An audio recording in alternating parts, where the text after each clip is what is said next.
I've been using a limited palette for a number of years, but can this limited palette match any color? This is the palette challenge. Roll that intro.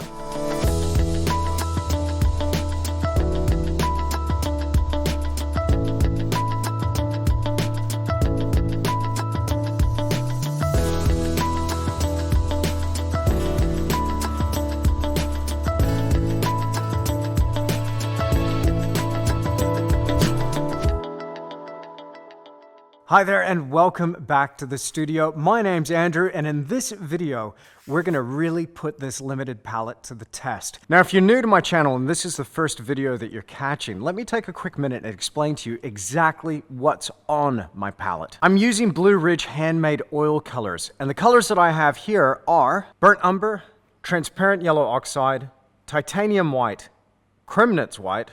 Now those two whites are actually pretty handy. Normally I only use one or the other. The titanium is really powerful and opaque, and that Kremnitz white is very delicate.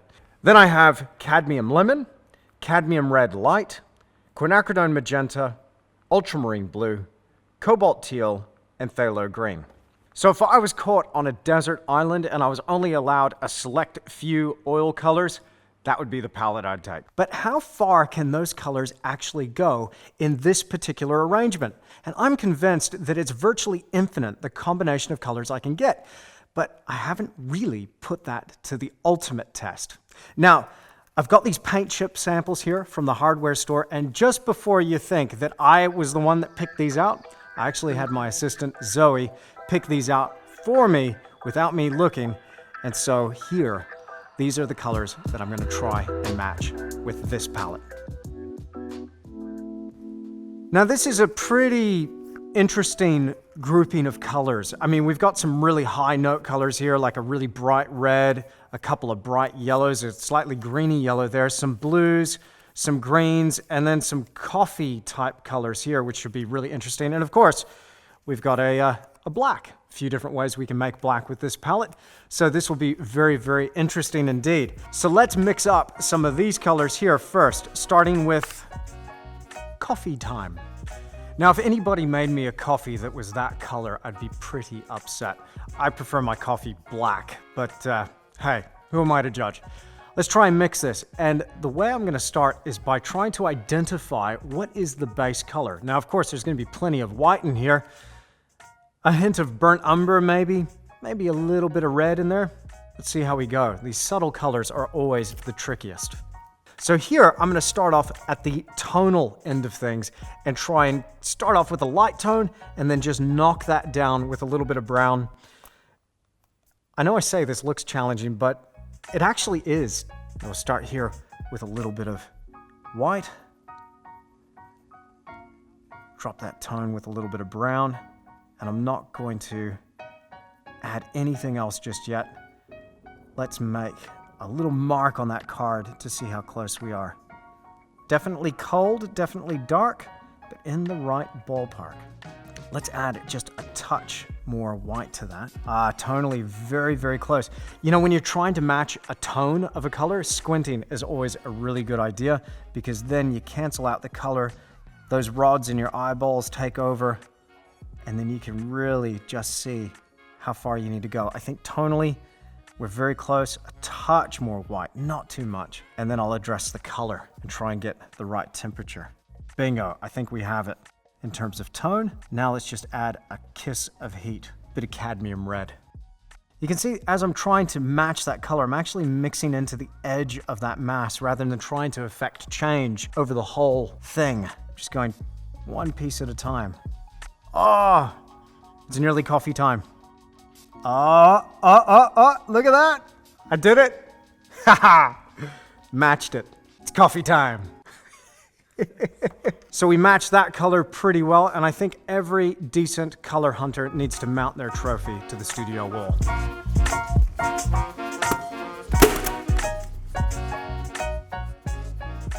Now, sticking with those brown coffee type colors, I've got this color here called Brown Spell.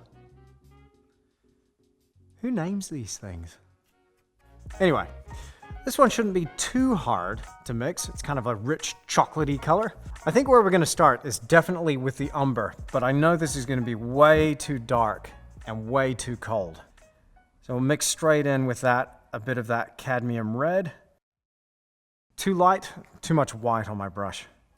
I'll mix in a little bit more umber, drop that tone down again. Without raising the tone with that cadmium, which will do it ever so slightly, I'll use the quinacridone magenta. A little on the cool side, but still could get us there. I think a bit of that transparent yellow oxide might be missing, so we'll add a bit of that to it. That won't affect the tone, it'll just affect the color ever so slightly. Oh, I think he's done it. Bam. Awesome. Matched. Go cast your brown spell somewhere else. That one's going on the wall. Now let's try this color, Black Ace. And there's actually a couple of different ways that I can make black here on this palette.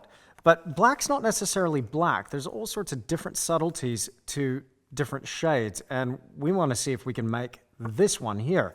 So I need to see tonally, where is this? Sometimes I can struggle with really dark tones, like the deepest of blacks, because I don't have any tube of black here on the palette. But we can make something pretty close. Let's have a go. And one of my favorite combinations for making black is straight up burnt umber and ultramarine blue. I use that a ton in my landscapes and portrait paintings. So we're going to try and go for an equal 50-50 mix of both of those. And they virtually annihilate each other. The coolness of that blue takes away from the warmth and the brown, and it just really drops that tone down.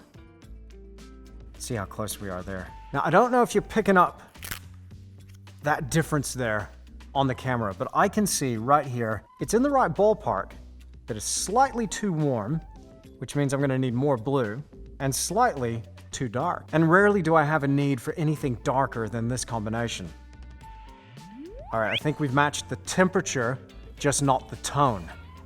So we're gonna add the slightest amount of white to that. Titanium might have killed me. For delicately controlling those tones, I go for something like a lead white, because it's far more transparent than that titanium. So I can gradually step up the tone without that heavy-handedness of the titanium.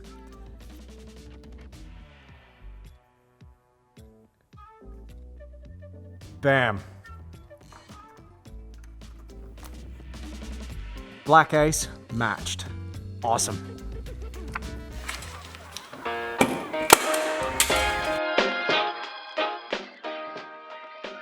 Now I'm going to try to make up these four colors here, and they all kind of relate to each other in terms of their position on the color wheel. So I'm going to start off here with River Rapids. And again, there's two different angles that I could approach this. One is tonally first, and the other is in terms of its color first. So we tried going for tone previously in terms of finding where it sits on that tonal scale. Now let's try and match the color and approach it from its bass note first. So here, instead of going, oh, it's somewhere around a mid-tone, what I'll do here is go, okay, well, it's blue. So we'll start off with the blue that closest matches this, and then manipulate that blue to see how close we can get it. So the color I have on my palette that closest matches that, if I had to just choose one, would be the ultramarine blue. So we're gonna go for a bit of that. And obviously, it's completely off. It is just too saturated, too intense of a color, and way too dark. So what can we do to that to change the tone? So we've started off with our color. Now can I start to think about lifting that tone?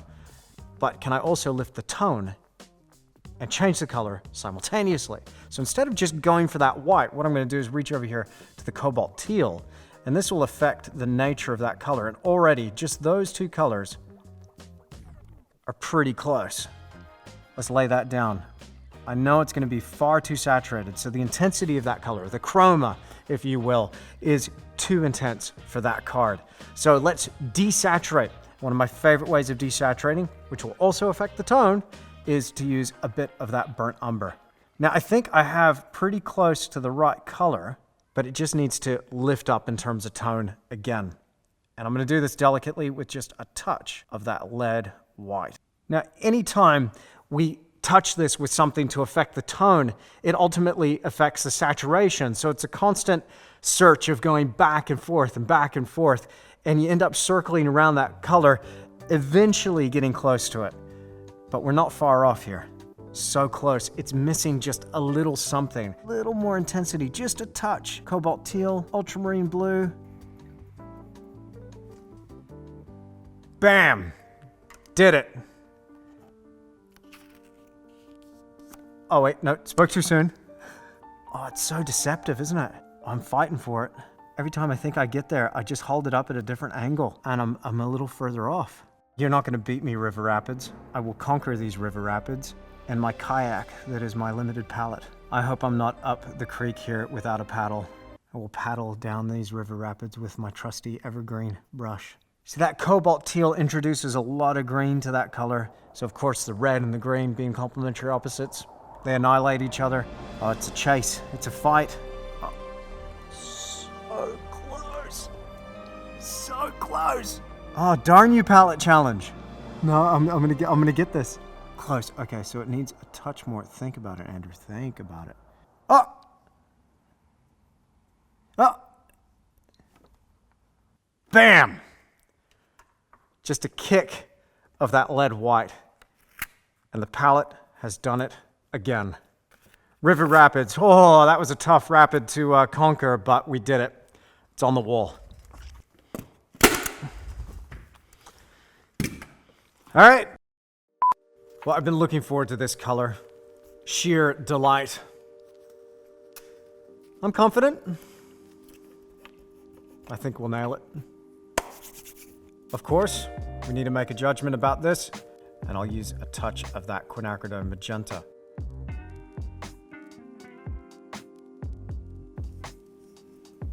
Ooh, a little bit more white.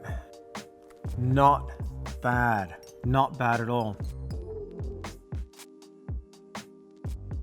Oh man, we are so close here. I think just a touch too much of that quinacridone magenta. Quinacridone, don't take it too far.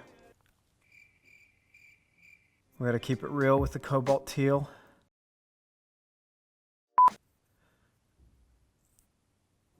Oh.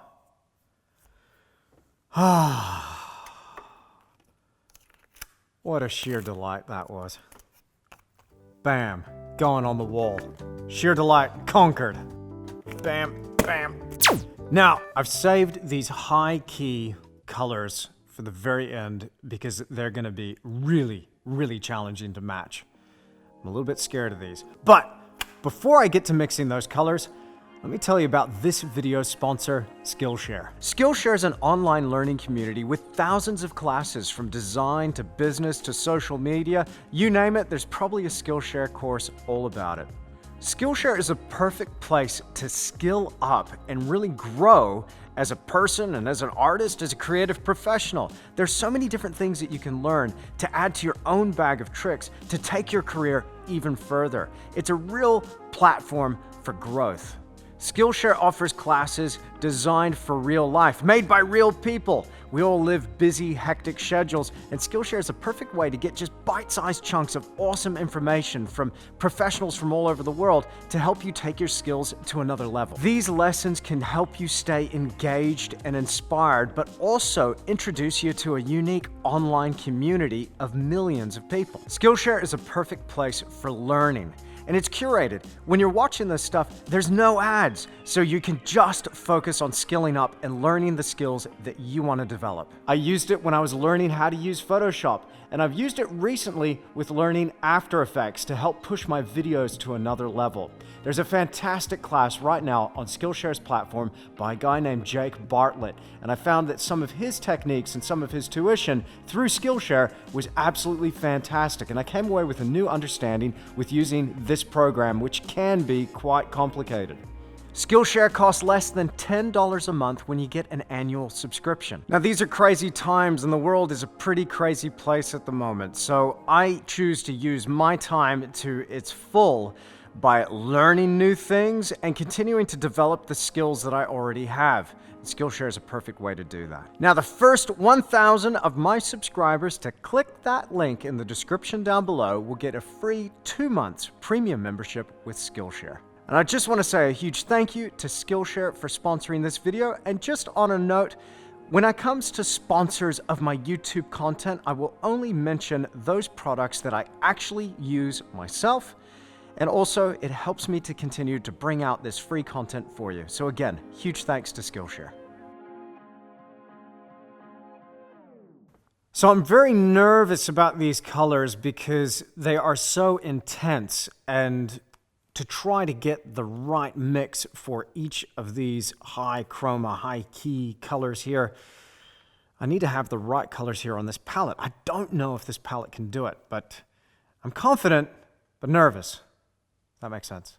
High C yellow, here we go. So I'm gonna start off here with the cadmium lemon. Already, it's pretty close. Matched. What was I worried about? You got nothing. High C yellow, done, on the wall. Now this one here, red alert, might be a little bit tricky. Naturally, I'm gonna start off with the cadmium red light, but I think from the outset that is going to be too tonally light for this. Yeah, just slightly too light and slightly too punchy.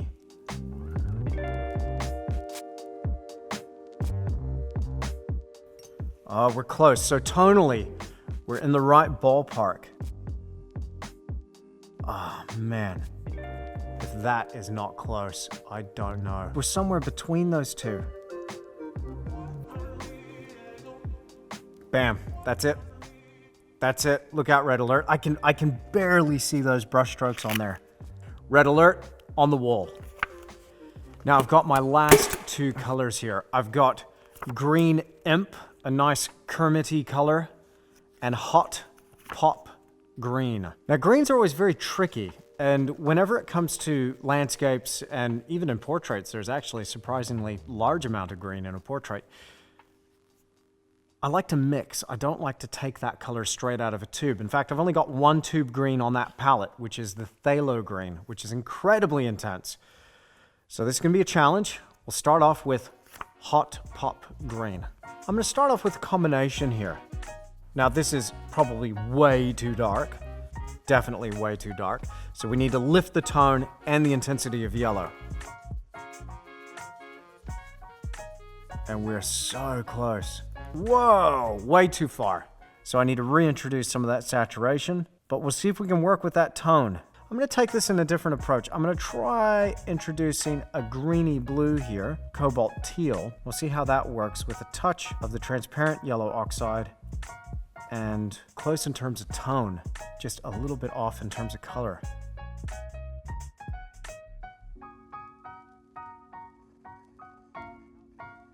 I think it might be too saturated, but we're right in the right ballpark. Bam. Hot pop green. Done. Matched. That's awesome.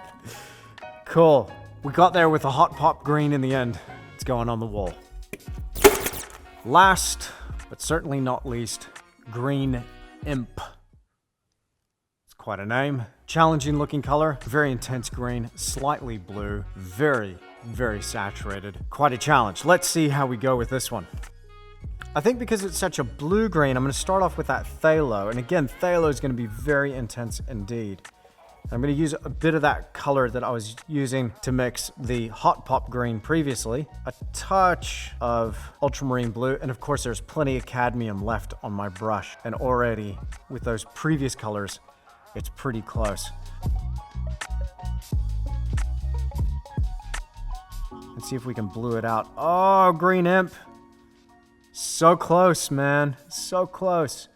I shouldn't be getting this excited about matching colors, but this is a lot of fun. This is a lot of fun, and it's such a great exercise for learning how to mix color and just sharpen your skills. Oh, man. One more move. I think cobalt teal is going to be the ticket.